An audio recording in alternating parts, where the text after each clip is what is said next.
بسم الله الرحمن الرحيم. الحمد لله رب العالمين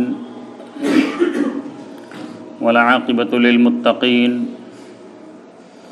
والصلاة والسلام على سيد الأنبياء والمرسلين سيدنا ومولانا محمد وآله وأصحابه أجمعين. أما بعد فقد قال رسول الله صلى الله عليه وسلم: اغتنم خمسا قبل خمس، شبابك قبل حرمك، وصحتك قبل سقمك، وفراغك قبل شغلك، وغناك قبل فقرك، وحياتك قبل موتك، او كما قال عليه الصلاة والسلام.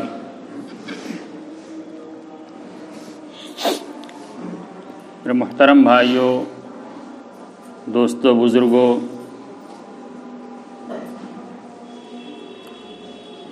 اللہ تبارک و تعالی نے اس دنیا کے اندر انسانوں پر کئی طرح کے انسانوں کو اللہ تبارک و تعالی کئی طرح کے دور سے گزارتے ہیں.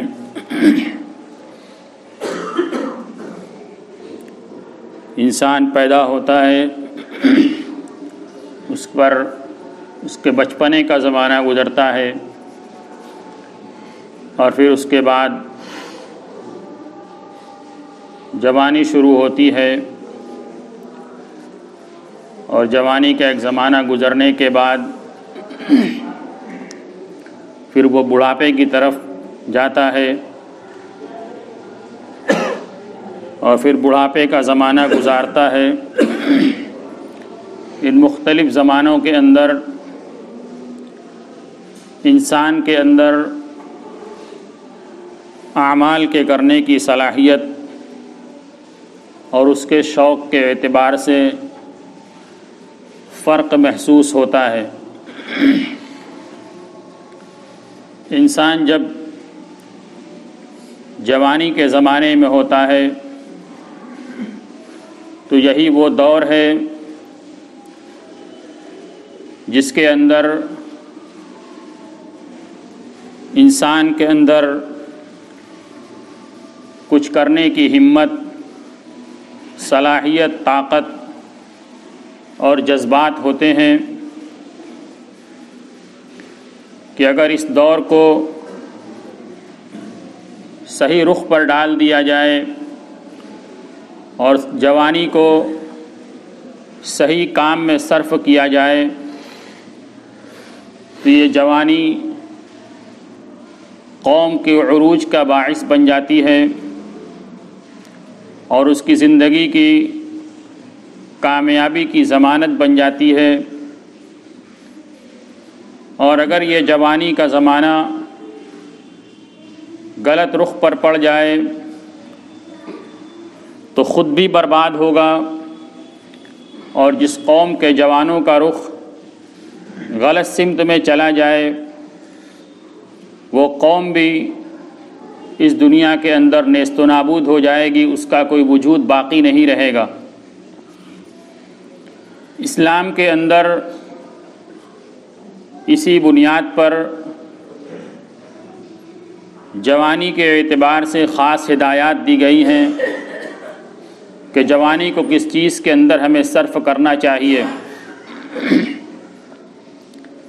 جناب رسول اللہ صلی اللہ علیہ وسلم کے زمانے میں صحابہ کرام کی جو زندگی کا جو رخ تھا اور جوانی کے زمانے میں ان کے جو خواہشات تھے، ان کے جو جذبات تھے، وہ صرف یہی تھے کہ اس دنیا کی زندگی میں دین ہمارے اندر کیسے آ جائے اور جناب رسول اللہ صلی اللہ علیہ وسلم کا لایا ہوا دین پوری دنیا میں کیسے پھیل جائے. یہی ان کے جذبات تھے، یہی ان کی فکر تھی، یہی ان کی محنت تھی. اور آج کے زمانے میں جوانوں کے جذبات کیا ہیں؟ وہ ہر ایک کے سامنے ہیں کہ دنیا کی دوڑ کے اندر ہم کیسے دوسروں سے آگے نکل جائیں، دنیا کے فیشن کے اندر ہم دوسروں کو کیسے مات دے دیں، اور دوسری دنیا کی ساری چیزیں ہمیں دوسروں سے پہلے کیسے حاصل ہو جائیں، دنیا کا ہر شوق کیسے پورا ہو جائے۔ یہ ان کے جذبات ہیں اور اسی سمت میں وہ آگے بڑھ رہے ہیں۔ جبکہ جناب رسول اللہ صلی اللہ علیہ وسلم نے جوانی کے بارے میں جو ہدایات دی ہیں، ان ساری ہدایتوں کا نچوڑ یہی ہے کہ یہ جوانی اللہ کی بندگی کے اندر گزرے۔ چنانچہ ایک حدیث کے اندر جس کے اندر فرمایا گیا کہ کل قیامت کے دن، جس دن اللہ تبارک و تعالیٰ کے عرش کے سائے کے علاوہ کوئی سایہ نہیں ہوگا، اس کے اندر اللہ تبارک و تعالیٰ 7 طرح کے لوگوں کو سایہ دیں گے۔ ان 7 طرح کے لوگوں میں 3 وہ لوگ ہیں جن کی زندگی دین کے اعتبار سے گزری، یعنی جن کی جوانی کا زمانہ دین کے ساتھ گزرا، جس کے اندر سب سے پہلے نمبر پر ذکر کیا گیا شاب نشأ فی عبادت اللہ، وہ جوان جس کی جوانی اللہ تبارک و تعالیٰ کی بندگی کے ساتھ گزری، اللہ تبارک و تعالیٰ کی عبادت کے ساتھ گزری۔ یعنی اس حدیث کا مطلب یہ ہے کہ جب سے اس کے اندر جوانی کی شروعات ہوئی، اسی زمانے سے وہ اللہ تبارک و تعالیٰ کی بندگی کے اندر لگا، اللہ کی عبادت کے اندر لگا، اللہ کا بندہ بن کر اس نے زندگی گزارنا شروع کیا، اور اخیر زندگی تک یعنی پوری جوانی اس نے اللہ کی عبادت کے اندر گزاری، اور جوانی کے زمانے کے بعد جو بڑھاپے کا زمانہ آیا اس کے اندر بھی اس نے اپنی زندگی اللہ کے حکموں کے مطابق گزاری۔ یہ پہلا شخص حدیث کے اندر ذکر کیا گیا کہ وہ عرش الہی کے سائے کے اندر ہوگا، جس دن اللہ کے عرش کے علاوہ کوئی سایہ نہیں ہوگا۔ دوسرا اس کے اندر ذکر کیا گیا رجل دعته امرأة ذات منصب و جمال فقال انی اخاف اللہ۔ عرش الہی کے سائے کے اندر دوسرا وہ شخص ہوگا جس کو ایک خوبصورت اور بہترین حسب نسب والی عورت نے اپنی طرف دعوت دی، یعنی اس کو بدکاری کی دعوت دی، اس کو اپنی طرف بلایا، اور ہر طرح کے موقع اس کو میسر تھے، لیکن اس کے باوجود اس نے کیا جواب دیا؟ انی اخاف اللہ، کہ میں اللہ تبارک و تعالیٰ سے ڈرتا ہوں، میرے اندر اللہ تبارک و تعالیٰ کا خوف ہے۔ یعنی اس کو یہ استحضار موجود ہے کہ مجھے اللہ تبارک و تعالیٰ کے سامنے پیش ہونا ہے، مجھے اپنے زندگی کے ایک ایک لمحے کا حساب دینا ہے، زندگی کے ایک ایک عمل کا حساب دینا ہے۔ اگر یہاں دنیا کے اندر موقع میسر ہے، کوئی دیکھنے والا نہیں ہے، کوئی بدنامی نہیں ہوگی، لیکن اللہ تبارک و تعالیٰ کے سامنے محشر کے میدان میں ساری چیز آویزہ ہو جائے گی، ساری چیزیں اللہ تبارک و تعالیٰ کے سامنے کھل جائیں گی۔ تو میں اس دن کی بدنامی سے ڈرتا ہوں، جس دن روز محشر سارے انسانوں کے سامنے نامہ اعمال کو کھول دیا جائے گا، اس دن کی رسوائی سے میں ڈرتا ہوں، اور میں اللہ تبارک و تعالیٰ سے خوف کرتا ہوں، لہٰذا میں یہ کام نہیں کر سکتا۔ اللہ کے صرف اللہ تبارک و تعالیٰ کے خوف کی بنیاد پر وہ اس دعوت کو ٹھکرا دے۔ اور تیسرے نمبر پر ذکر کیا گیا رجل ذکر اللہ خالیا ففاضت عیناہ، کہ وہ آدمی جس نے تنہائی میں اللہ تبارک و تعالیٰ کو یاد کیا اور اس کی آنکھ بھر آئی۔ فرمایا اس طرح کے لوگ اللہ تبارک و تعالیٰ کے عرش کے سائے کے اندر ہوں گے۔ اور جو میں نے حدیث پڑھی ہے ابھی خطبے کے بعد، اس کے اندر خصوصیت سے 1 نمبر پر جوانی کو ذکر کیا گیا۔ رسول اللہ صلی اللہ علیہ وسلم نے ارشاد فرمایا اغتنم خمسا قبل خمس، کہ 5 چیزوں سے پہلے 5 چیزوں کو غنیمت جانو۔ اس دنیا کے اندر ہم دیکھتے ہیں کہ یہ دنیا تغیر پذیر دنیا ہے، ہر گزرتے دن کے ساتھ چیزوں کے اندر تبدیلی ہو رہی ہے۔ آج حالت کچھ ہے، کل حالت کچھ ہے، کل بچپنا تھا، آج جوانی ہے، آگے آنے والے دن کے اندر بڑھاپا ہو جائے گا۔ کل تنگ دستی تھی، آج مالداری ہے، کل کیا حال ہوگا کسی کو معلوم نہیں۔ آج تندرستی ہے، کل بیماری ہو جائے، کل بیماری ہے، آج تندرستی ہو گئی۔ کل کوئی زندہ تھا، آج وہ دنیا سے رخصت ہو چکا ہے، آج جو زندہ ہے وہ کل رخصت ہو جائے گا۔ یہ دنیا تغیر پذیر دنیا ہے، روزانہ اس کے اندر حالات تبدیل ہو رہے ہیں، ہر آدمی اس کو اپنی آنکھوں سے مشاہدہ کر رہا ہے۔ تو رسول اللہ صلی اللہ علیہ وسلم نے اسی تبدیلی کی طرف متنبہ فرمایا کہ جو تبدیلی ہو رہی ہے، ان تبدیلی کی دنیا کے اندر جو حالات تمہارے اوپر گزر رہے ہیں، جو بہتر حالت، اس بہتر حالت کو بعد میں جو اس سے خراب حالت پیش آ سکتی ہے، اس خراب حالت کے پیش آنے سے پہلے اس بہتر حالت کی قدردانی کر لو، اس کو غنیمت جانو۔ اغتنم کا لفظ فرمایا کہ 5 حالتوں کو 5 حالتوں سے پہلے غنیمت جانو۔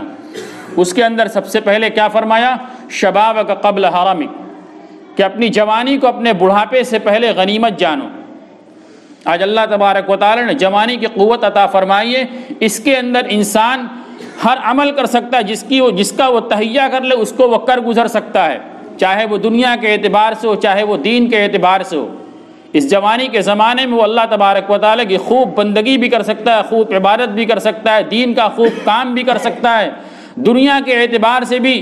وہ نمایاں کام انجام دے سکتا ہے جس سے اس کی تقدیر بدل جائے، دنیا کے اندر اس کا نام ہو جائے۔ وہ ہر طرح کے کام اس دنیا کے اندر انجام دے سکتا ہے اس جوانی کے زمانے کے اندر۔ اسی لیے رسول اللہ صلی اللہ علیہ وسلم نے ارشاد فرمایا کہ جوانی کے زمانے کو بڑھاپے کے زمانے سے پہلے غنیمت جانو، جتنے نیک کام ہو سکتے ہیں کر لو اس جوانی کے زمانے کے اندر، ورنہ جب بڑھاپے کا زمانہ آ جائے گا تو انسان عمل کرنا چاہے گا لیکن اس کے اندر وہ توانائی، وہ طاقت، یعنی وہ اس کو کرنے کے اوپر قادر نہیں ہوگا، چاہت ہوگی لیکن کر نہیں سکے گا،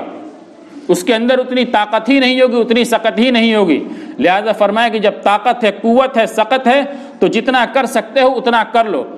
اور پھر اس کے اوپر رسول اللہ صلی اللہ علیہ وسلم نے دوسری حدیث کے اندر یہ بھی بیان فرمایا ہے کہ ایک انسان جو اپنی جوانی کو اللہ تبارک و تعالیٰ کی عبادت کے اندر گزارے گا،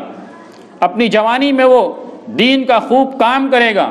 تو جب اس کے بڑھاپے کا زمانہ آئے گا اور اس بڑھاپے کے زمانے میں وہ کام نہیں کر پائے گا جو وہ جوانی کے زمانے میں کیا کرتا تھا، نمازوں کا اہتمام اور دیگر دین کے دوسرے کاموں کا اہتمام جس کو وہ کیا کرتا تھا جوانی کے زمانے کے اندر، اب بڑھاپے کا زمانہ آیا، وہ طاقت نہیں رہی، جب وہ کام نہیں کر سکتا اور اس کے اندر وہ جذبات ابھی موجود ہیں کہ اگر مجھے طاقت میسر ہو جائے تو میں یہ کام سب کر لوں گا، میں اتنے روزے رکھ لوں گا، میں اتنی نمازیں پڑھ لوں گا، دین کا اتنا کام کر لوں گا، سارے جذبات اس کے اندر موجود ہیں اور جوانی کے زمانے میں وہ سب کیا کرتا تھا۔ تو رسول اللہ صلی اللہ علیہ وسلم نے ارشاد فرمایا کہ اس کے اس جذبات کی بنیاد پر اللہ تبارک و تعالیٰ اس کے بڑھاپے کے زمانے میں وہ سارا ثواب اس کے نامہ اعمال میں اسی جوانی کے زمانے کے طریقے سے لکھا جائے گا، اس لیے کہ جب تک اس کو طاقت تھی تب تک وہ کر رہا تھا، اب طاقت نہیں ہے لیکن جذبات موجود ہیں، تو ان جذبات کی بھی اللہ تبارک و تعالیٰ کے یہاں قدر ہے، وہ سارے ثواب اس کے نامہ اعمال کے اندر لکھے جائیں گے۔ اس لیے فرمایا کہ اس جوانی کے زمانے کی ہمیں خوب قدر کرنی ہے، جب یہ جوانی گزر جائے گی تو پھر لوٹ کر نہیں آئے گی۔ عربی کا ایک شعر ہے، الا لیت الشباب یعود، الا لیت الشباب یعود فاخبروه بما فعل المشیب، کہ کاش کہ جوانی لوٹ کر آتی، کاش کہ جوانی لوٹ کر آتی تو میں اس کو بتاتا کہ بڑھاپے نے مجھ کو کتنے طریقوں سے ستایا ہے، بڑھاپے نے کتنے طریقوں سے مجھ کو ستایا ہے، میں جوانی کو بتلاتا۔ یعنی جوانی کے زمانے کے اندر انسان کے اندر طاقت اور قوت تھی، وہ ہر چیز کے اوپر غالب تھا، کوئی تکلیف بھی اس کو پہنچ جائے تو اس تکلیف کے اوپر بھی وہ غلبہ پا لیتا تھا، اس تکلیف کو وہ برداشت سے کر لیتا تھا۔ لیکن بڑھاپے کے زمانے کے اندر ہر چیز برداشت کے باہر ہے، کوئی چیز برداشت نہیں، جو تو بڑھاپا اس کو ستا رہا ہے۔ تو یہ تمنا ہے کہ بڑھاپے کے اندر جوانی لوٹ آتی، لیکن ایک بار جو وقت گزر گیا وہ دوبارہ وقت گزر کر نہیں آئے گا۔ اس لیے جناب رسول اللہ صلی اللہ علیہ وسلم نے ارشاد فرمایا کہ جوانی کے زمانے کے اندر اس جوانی کی قدر کر لو بڑھاپے کا وقت پیش آنے سے پہلے۔ میں نے جو حدیث پڑھی وہ آج کے اس ماحول کے اعتبار سے کہ آج یہ دنیا مغرب کی نقالی کے اندر اندھوں کے طریقے سے آگے بڑھتی چلی جا رہی ہے، اور خصوصاً نوجوان طبقہ اس مغرب کی نقالی میں بالکل آگے بڑھتا چلا جا رہا ہے، اور بڑوں کی طرف سے اگر کوئی بات کہی جاتی ہے تو گویا کہ اس کے کان کے اوپر جو بھی نہیں رینگتی کہ یہ ہمیں کس بات کی طرف بلا رہے ہیں، ہم اپنے خواہشات کو پورا کرنے کی طرف جا رہے ہیں، ہمارا یہ جی چاہتا اپنا جی چاہی کرنے کی طرف جا رہے ہیں، اور یہ ہمیں اس سے منع کر رہے ہیں۔ میرے بھائیو، دوستو، بزرگوں، انسان جب دنیا میں پیدا ہوا ہے تو اس کے ساتھ اس کا بہکانے والا اس کے ساتھ لگا ہوا ہے، ایک نفس ہے، شیطان ہے اور ماحول ہے، اور اس کے علاوہ آج کے زمانے کے اندر ایک تیسری چیز پیدا ہو گئی ہے کہ مغرب کی طرف سے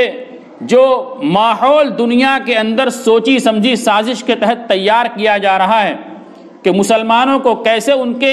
ایمانی روح سے محروم کر دیا جائے، یہ دنیا کے اندر جو حالات نظر آ رہے ہیں ہمیں، یہ کوئی ایسے ہی اتفاق سے دنیا میں حالات نہیں ہیں، بلکہ اس پر مکمل تحقیق کی گئی ہے، اور تحقیق کے بعد یہ نتیجہ نکالا گیا ہے کہ یہ دنیا کے اندر ماحول ایک سوچی سمجھی سازش کے تحت پھیلایا جا رہا ہے، اس طرح کی چیزوں کو دنیا کے اندر رائج کیا جا رہا ہے، اور یہ سارا اس لیے ہے کہ مسلمانوں کو ان کے صحیح راستے سے بھٹکا دیا جائے، مسلمانوں کو ان کے ایمانی طاقت سے محروم کر دیا جائے، ان کے اندر سے ایمانی روح کو نکال دیا جائے، مسلمان صرف نام کا مسلمان رہ جائے، اس کا نام عبد الرحمن ہو، اس کا نام عبداللہ ہو، اس کا نام عبد الرحیم ہو، اس کا بہترین اسلامی نام ہو، لیکن اسلامی سوچ، اسلامی تصور، اسلامی تشخص، وہ ساری چیزیں اس کے اندر سے ختم ہو جائیں، وہ دوسرے قوموں کے ساتھ انہی کے دھارے میں بہتا چلا جائے۔ یہ ماحول اس لیے دنیا کے اندر رائج کیے جا رہے ہیں، اور آج جب یہ بات کہی جاتی ہے تو کانوں کے اوپر گرا گزرتا ہے کہ یہ کس طریقے کی بات کرتے ہیں، یہ دنیا کی اس ترقی یافتہ دور کے اندر پیچھے رہ جانے کی بات کرتے ہیں۔ میرے بھائیو، دوستو، بزرگوں، اللہ تبارک و تعالیٰ نے ہمیں جو دین دیا ہے، اس کے اندر کامیابی کی ضمانت اس وقت دی جائے گی جب ہم اپنا تعلق اپنے سب سے پچھلے دور کے ساتھ جوڑیں گے، اپنے پچھلے دور کے ساتھ اپنا تعلق جوڑیں گے۔ جتنا تعلق پیچھے سے ہمارا مضبوط ہوگا اتنے ہی ہماری کامیابی کی ضمانت ہوگی۔ ہمیں اپنا تعلق جناب رسول اللہ صلی اللہ علیہ وسلم کی سیرت کے ساتھ جوڑنا ہوگا، ہمیں اپنا تعلق صحابہ کرام کی زندگی کے ساتھ جوڑنا ہوگا، تب ہم کامیاب بنیں گے۔ اس دنیا کے اندر جو نئی نئی ایجادیں ہیں ان کے استعمال کرنے کے اندر کوئی حرج نہیں، لیکن وہ چیزیں جو ہمارے اسلامی تشخص کے خلاف ہوں، جو ہمارے اسلامی مزاج کے خلاف ہوں، جو ہماری اسلامی تعلیمات کے خلاف ہوں، اس کو ہم ترقی کے نام پر اختیار کریں تو یہ ترقی نہیں بلکہ سراسر تنزلی اور خسارے کا سودا ہے۔ اسلام کو سینے سے لگا کر اور پھر ہم دنیا کی ایجادات کو اختیار کریں، اس کے ساتھ قدم سے قدم بڑھا کر چلیں۔ فرمایا کہ یہ تو قابل قبول ہے، بلکہ یہ کرنے کی چیز یہ کرنا چاہیے کہ ہم اپنے دانتوں سے اسلامی تعلیمات کو پکڑے رہیں اور پھر دنیا کی زندگی میں دوسروں کے شانہ بشانہ ملا کر چلتے رہیں، کہ دین بھی ہمارے ساتھ رہے، یعنی دینی تعلیمات کو زندہ رکھتے ہوئے، دینی تشخص کو باقی رکھتے ہوئے دنیا کو بھی اختیار کریں، جتنا اس کے ساتھ ہمیں ہو سکتا ہے اتنا کرتے چلیں۔ لیکن اگر ہم دینی تشخص کو چھوڑ کر، دینی مزاج کو چھوڑ کر، دینی تعلیم کو چھوڑ کر، بلکہ یہ کہے کہ دین کو چھوڑ کر اگر صرف مغرب کی نقالی کے اندر اور اپنی خواہشات کی پیروی کے اندر آگے چلتے چلے جا رہے ہیں، تو فرمایا کہ رسول اللہ صلی اللہ علیہ وسلم نے اس کی پینشن گوئی حدیث کے اندر کی ہے۔